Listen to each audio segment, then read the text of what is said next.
Awesome. So Tom Wolfe of the Wolfe Brothers. Thanks for your time, man. Thanks for coming on board. Mate, great to be having a chat. And apologies, I'm in the car, but I have three children under four, so this is the best chance we have of Yeah, talking uninterrupted and in some silence. mate. I'll take you any way I can get you, and if that's in the car, I'll take that. I'll take that. But Tom, I want to start off like you're a phenomenal band. You're an incredibly decorated band, the Wolfe Brothers. You've had some great success, and I'd love to know at what point you felt like you had your own momentum kind of going, and I think momentum's a really interesting thing for artists. 2013, it's on, the album came out. Australia's Got Talent, you guys placed second there, but where did you feel like you felt like you had something special? Great question. Momentum is a huge part of this business and sort of being able to recognize it. And then when their moments come, being able to really go for it. So you mentioned early album, it's on Australia's Got Talent. That really worked and went so well, in my opinion, because there was 5 years or more of gigs before that. Yeah, right. There is us playing every wedding, engagement party, birthday party you could ever imagine as a duo. There's 5 to 6 years of us being a cover band around all around Tasmania, Wow. and then leading up to Australia's Got Talent. A couple of years before, we went, well, look, we quite enjoy doing this. Actually, we love doing this. It'd be great to see if we could do this for a living. So in 2010, we put out our own self-funded EP, 5 songs, recorded it ourselves. And what we started doing then is sort of picking country pubs around the state and going in and taking a show. Going in, lights, production, everything handled, all us, and giving them a hell of a show, and Yeah, wow. doing all the covers, but then sort of going, hey, by the way, we write our own songs. Here they are, and winning them over one by one. And you'd be selling CDs to blokes and utes for $10 and stubby holders and caps, and you'd sort of just be getting them on board one by one. And we did that. And because we played at so many different things and so much different stuff, when the opportunity for Australia's Got Talent came, we'd had a single, just put another single out, we had the EP out, and we'd had years of gigs and this fan base. They just propelled us. Yeah, wow. They voted and voted. That's the reason we came second. Like, I'd even argue maybe we might have won, but we got the judges might have. That's another story. Um, that's another story because like they were ringing up our mates because we had mates that were putting in like 400 votes. Yeah, wow. This is when it was text, and they were ringing up to see if it was a scam. They're like, no, we're legit. We just want to see the boys win. People are like, oh, the executive producers are like, oh, we've never seen this. Yeah, So, wow. so that hit, and then from that, we got signed. Um, we'd sort of had a lot of that first album done ourselves. We then took it over to Luke Wooten in Nashville, who got it mixed.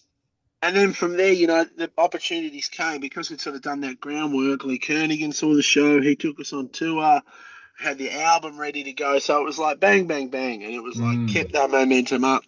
And then leading into the second album, we were like, right, we need a couple of bangers here. Yeah. So we had One Beer at a Period Time, of which is time. One Beer at a Time, which really, Nick and I wrote that with one of my car, but the initial idea for that was Nick and I sitting around the kitchen table. We're like, oh, this is cool. We took that to Mike. We had another pretty good one off, and then we actually took two we didn't write, which was You Got to Me, and another one called That Kind of Night, which is one we have played at every gig, but we didn't actually write that song. That's probably one of the ones that we released that we haven't written, but we Yeah, heard it and right. we heard it and we had a jam on it and it got pitched to us and we went, that feels like a Wolf Brothers song. So Like and one, help propel us, even further. yeah, like one beer at a time. I was amazed, admittedly, because I've seen you guys play a lot of times, and I've heard you play that, and I know that song very, very well. I was amazed that that came off like a 2014 album. Like that song's been around for a while, Yeah, right? When yeah, yeah. dovetailing into songwriting here, like when you wrote that, you've got that whole album there. Did you know that that was going to be like a decade-long banger? Did it Uh, feel I, different? I knew it was a good song. I thought this is really cool. And I also looked around at the scene and thought, I'm not hearing this, not Yeah. hearing anything like this, you know. So, um, I'm a bit of an intense guy from time to time. So I thought it was going to be, you know, you know what's interesting? I thought it was going to explode at the beginning, and it didn't. It's been more of a slow burn, that song. Ah. I'd almost say for this might be a big call, but I'd say when we put it out in 2014, I'd say a lot of the Australian country fans at that point who were really into the genre, I don't think they were that into it. Yeah, I right. think it's now, it was, I think it was just, we just put the Australian Mode album out, but the year before that, it was our most streamed song. Yeah, wow. So it just keeps, finding its Yeah, yeah, yeah. audience yet again. I actually was saying to Nick, I'd love to re-record it. I'd love to do like if there was like a really cool like Irish band. Yeah, right. Like it would be awesome to hear a version like that of it. Yeah. So, Because the lead part of that does sound very, very Celtic, doesn't it? Da-da-da-da-da-da-da. yeah. Yeah, yeah, yeah. So I don't know whether that's our convict roots coming out of us or what it is, but we knew again with that one we nearly didn't cut it. Nearly didn't cut Really? it. We were in the studio, we played it, but we spent about half a day on it. And we're going, nah, this is not working. And the original version was kind of like tapping away, and then we were like, right, let's put on Dropkick Murphys Shipping Up to Boston. So we put that on, and we all stood around the studio. We're like, yeah. And then me and Casey, our drummer, who was our drummer at the time, we decided to get into our undies, and then we cut one beer at a time. So that's how we did that. So there you Yeah, go. wow. There's See, it's great that you felt the energy around that song early. I feel that around most songs I write. Like yeah, you know what I mean? Like obviously you put your heart and soul into every album and every song, right? And I'm sure there's times where you write a song and it doesn't hit the mark where you felt it should have.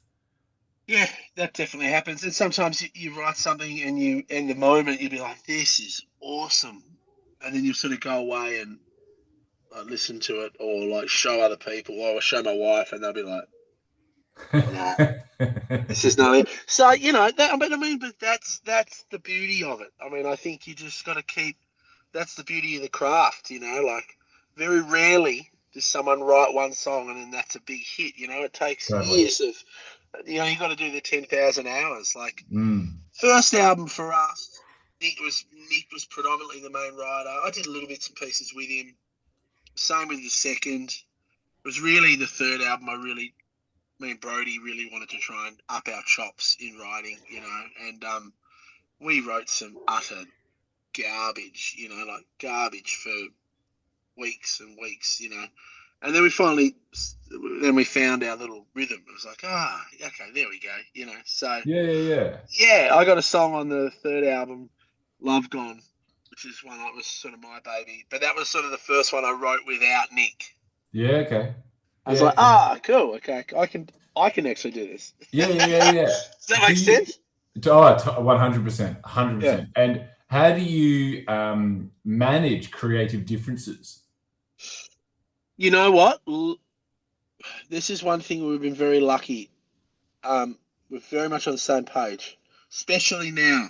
Australian made, last little bit, we have been very much on the same page, getting very excited about things. Um, there's been times when I've wanted to go different ways, and like for an example, like there was one point I was, really wanted to go. I guess it was when like Florida Georgia Line come in, and when an act like that comes into the scene, that phrasing and the way they did things, it just changed the way everyone wrote and sang songs. And all Yeah. of a sudden there was like triplet feels in vocals.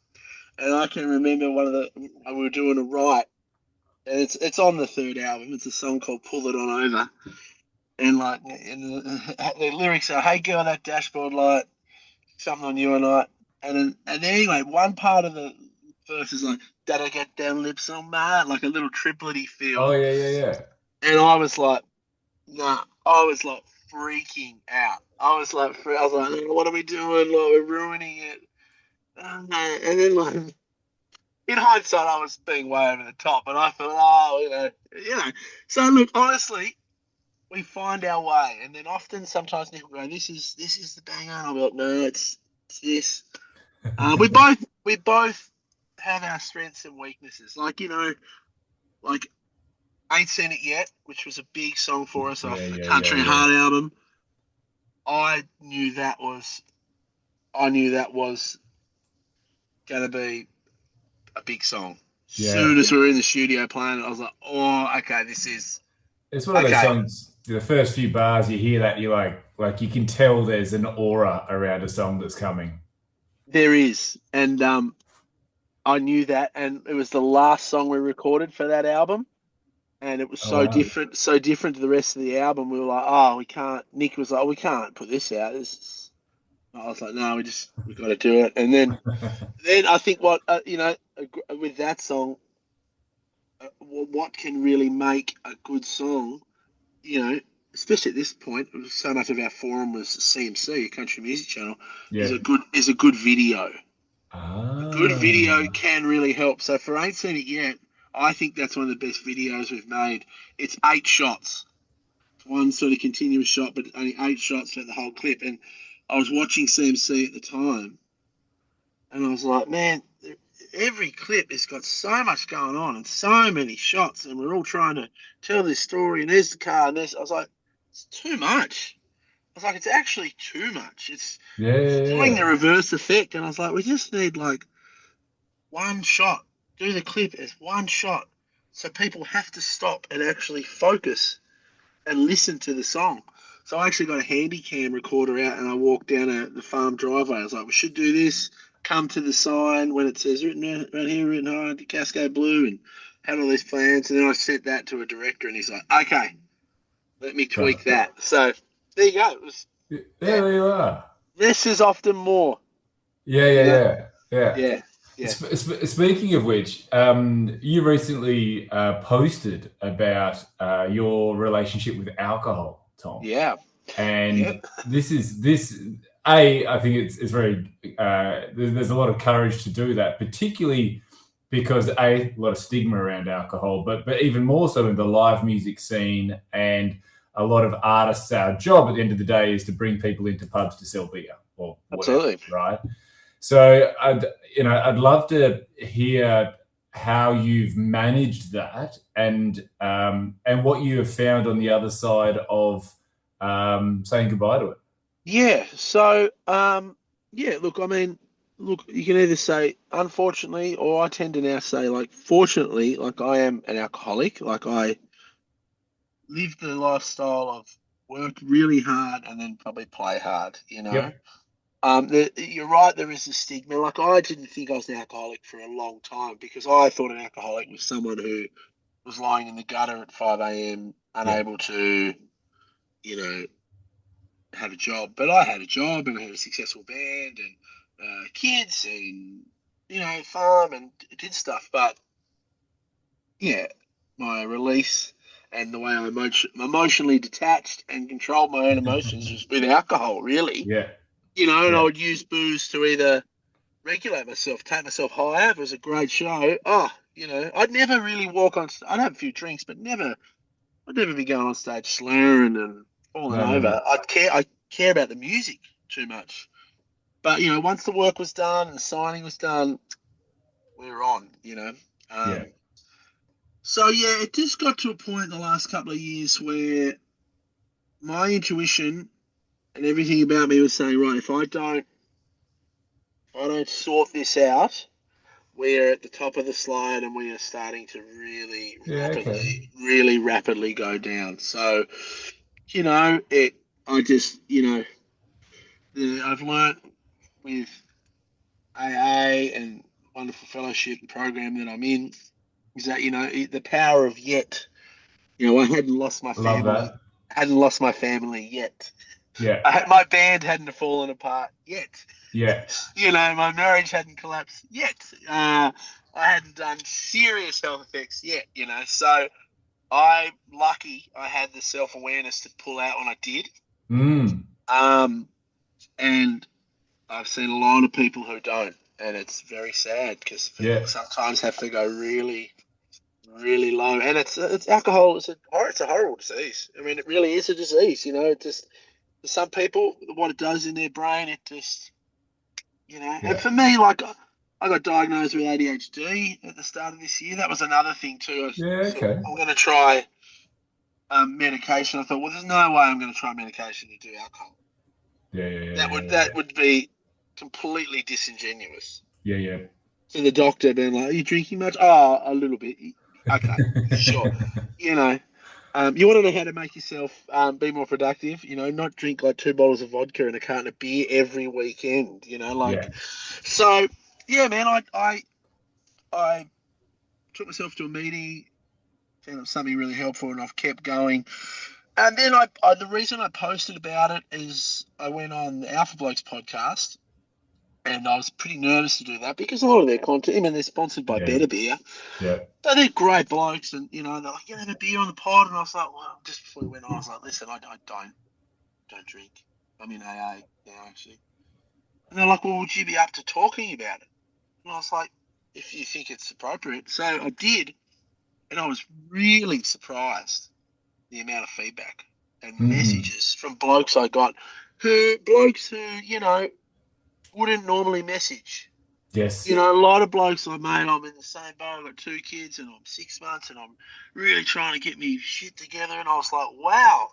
I Yeah. was really genuinely surprised. So I sort of thought, you know what, I'm not gonna make it my whole online presence, but I said, I sort of thought, I think there is something good about Yeah. posting about this. Um, and it really, yeah, I mean, it went completely viral, I guess you'd say, like sort of posting about it, which is amazing, and it's been a very positive thing, And I Mm. think also for me, like I have to be honest, because Yes. I feel like for a long time, so much of our songs and stuff is about drinking and.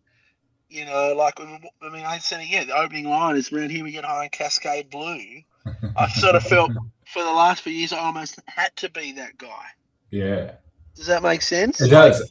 Yeah. I was going to so, ask, like, were you afraid? And I've had some very, very long separation from alcohol periods, right? And I'm very interested to hear, did you ever feel that who you were and who people liked about you was part of that was going to die as a result? Like, was alcohol part of this fun-loving, outgoing party guy, or that and this persona, particularly this huge stage persona that you've got, was that were you worried that you were going to lose part of that as part of saying goodbye? totally, yeah, like without a doubt. That was I sort of thought, oh, if I do that, how am I going to do what I do on stage? And I would say very quickly, I learned I do what I do on stage better, way more, way more focused, Yeah, wow. way more present and there, you know. So that was a really nice thing, and I've found now that I've just made the decision that I don't do that anymore. I enjoy gigs and touring more, Yeah. enjoying it more. I'm still having a hang out with the band and people after the show, and they're having a beer, and it doesn't bother me. It really doesn't bother me because honestly, I care about the gig and the music more. You know, I you know, 100%. it comes back to that intuition thing. Like I don't want to stop playing music, but my intuition was telling me I was drinking. If I don't sort this out, it's not gonna go away. It's Yeah, just not. yeah, yeah. So I gotta. So for me, yeah, and I mean I've got 3 young kids, so I want to like be there and be the best version of me I can, And another great advice is like, you know, everyone says, "Oh yeah, I'll die for me kids." Okay, cool. Well, would you try and actually live for them? Wow.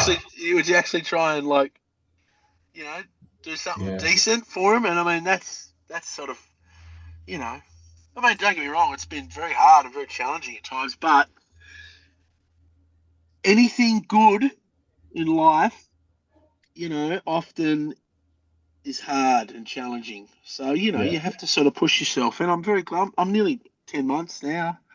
Yeah. So I've Wow. sort of lost I don't really want to, Yeah. I've You lost the can't. urge to have a beer. That's Yeah. gone now. Yeah.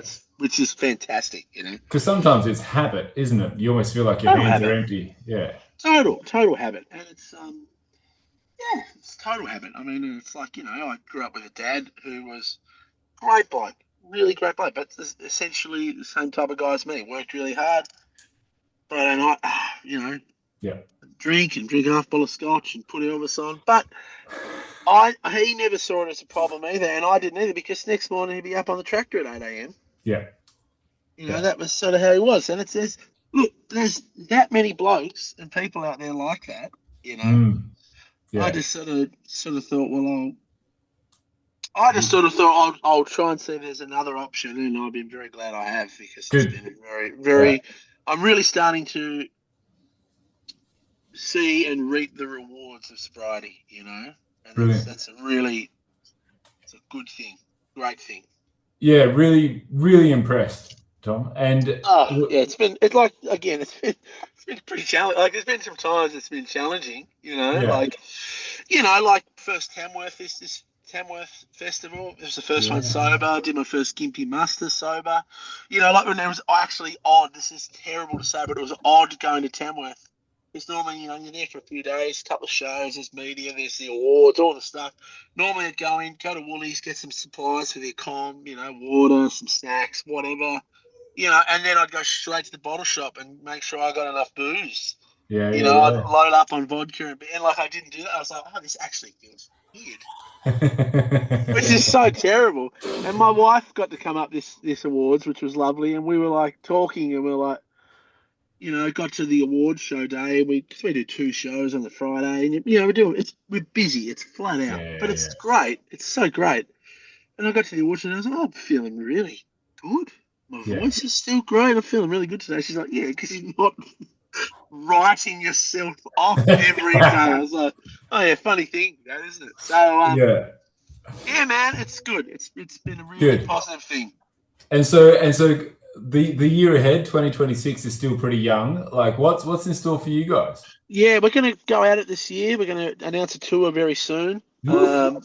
Yeah, which is going to be good. We want to get out there and do some of the pubs and clubs that we like again, and I don't know, get out and hit the road. Like I think we're a live band. I think that's I can my see that. opinion. That's Yeah. our greatest strength. You Yeah. know, we have the musos in the band. The Wolfe Brothers is me and Nick, but Brody Rainbow on guitar, Scott Target keys, harp, and David Bird on drums. They're some of the best to do it Yeah. in the Oh, country, it's incredible lineup.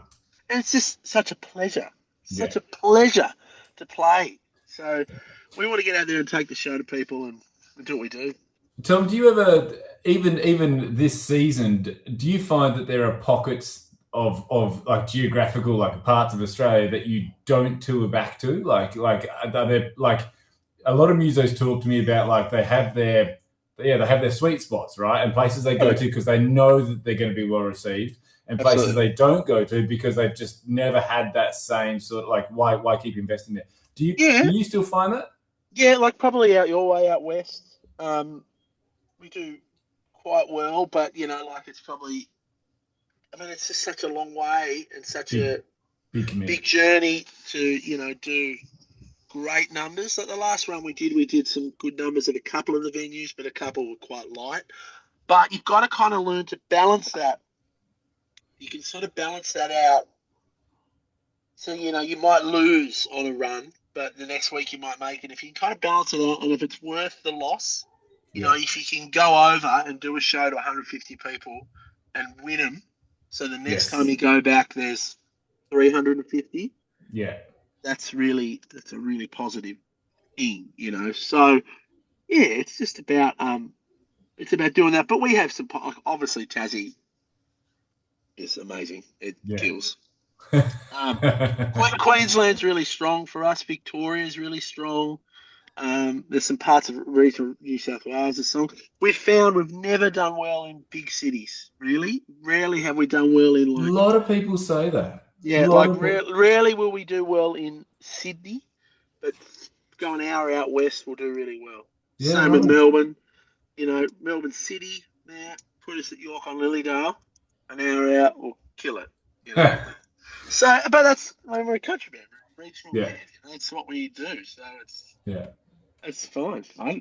Country bands are meant to go and play in the country. That's Absolutely. the point. That's the Yeah, point yeah, of what we do. And yeah. that's like, that's another thing now. And I get it. It's hard to tour. People don't have the money, but people do tours these days. I'm going on tour and it's 3 shows. Like that's not a tour. It's not even a friggin' warm up. Yeah.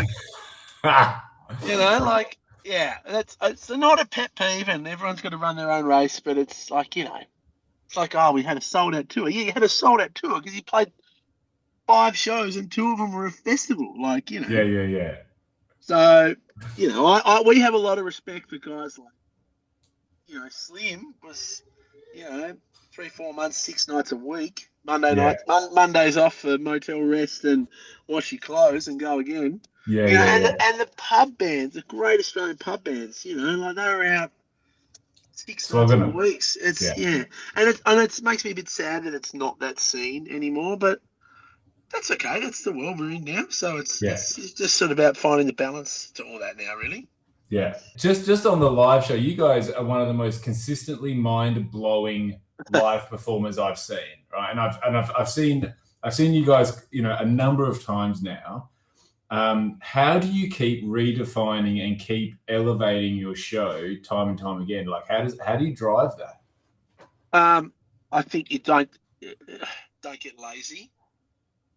It's often the extra 10% that makes everything better. So in the last year, we've sort of really rejigged how we do everything, and some shows we're bringing in.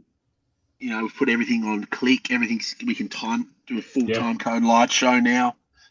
And we've done that, for the reasons of lifting it up again, lifting the bar up, and I think, the amount we work to, which really helps for that, like you can read the crowd and see what works. And go, that's not working. Yeah, That yeah, yeah. needs to be changed or You're done. very perceptive, aren't you, Tom? You're a very Try perceptive to. person. Oh, look, I guess I suppose. Look, I'd say that's one of my strengths is I can definitely read people and the crowd pretty well. Yeah. It's also one of my, um, I'd say since being sober, it's one thing I struggle a bit because what is it? I suppose the terms that you're an empath. You Yeah. also feel everything. And now that I don't drink anymore, I can't numb it anymore. So sometimes I'm like, oh, okay, right, Yeah. I'm gonna deal with this. But that's fine. So, but that's kind of the strengths of what we do. Like even on the weekend, like we did a show at Lake Charlie Gras, which is a country music festival, middle of nowhere, border of Mhm. Victoria, South Australia. Really fun show. But when we went out there, lots of people there. When we went out there, I was like, they're really quiet. I was like, why are they quiet? I'm trying to sort of read it. I'm like, okay. So it's like 40 degrees. They're really hot and they're really bothered. They're actually really hot and bothered. Yeah, yeah, yeah. And they're all, and like, you've got the crowd at the front, but they're all sitting down. And it's like, okay, so I need to get them to move.